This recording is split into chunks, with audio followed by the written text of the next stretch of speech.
Well, the research going on right here at Purdue University doesn't just help larger farmers. It also caters to smaller producers, just like the research in the food science department. But what about input costs and the impact that those are having on smaller producers? That's customer support this week. The future of small producers is a perennial concern. I am a small producer of the fairly common corn and soybeans and hay. Like many producers my size, we depend on our off-farm income to support our farming habits, as input prices are going up, such as fertilizer and chemicals. Not to mention, it is hard, if not impossible, to acquire some inputs. It is becoming harder and harder to financially justify continuing to produce crops.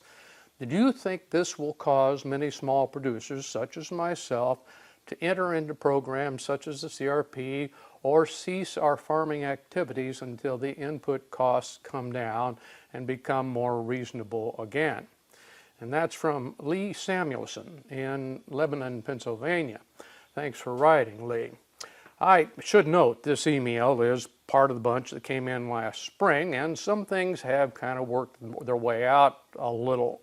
Inputs were expensive and the selection was often limited, but I think there was roughly enough for the 22 crop. Fertilizer was undoubtedly postponed or applied sparingly, especially nitrogen.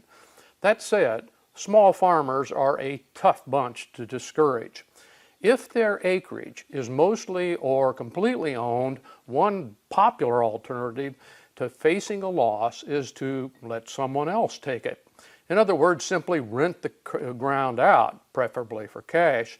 The demand for rental ground from tenants has not slacked off, judging from the rents I have seen and heard and that the government has published.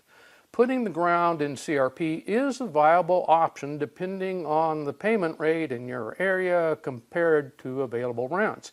Keep in mind that it is a long-term commitment, but rental contracts can be as short as 1 year if both parties agree. My sense is that while smaller farmers can take a time out and return to farming when they think economic conditions are better, most find collecting rent payments and avoiding further losses is not a bad alternative. Many often work part-time for their tenant for added income just to keep their hand in. Ownership of the land is, of course, the key to having any options at all, which is why we always pay what seems to be way too much to possess it. Thanks, John. Well, Indiana may be known for corn and soybeans, but could Indiana soon be the shrimp capital of the world? We'll take you behind the doors of some research that may be doing just that. That's next.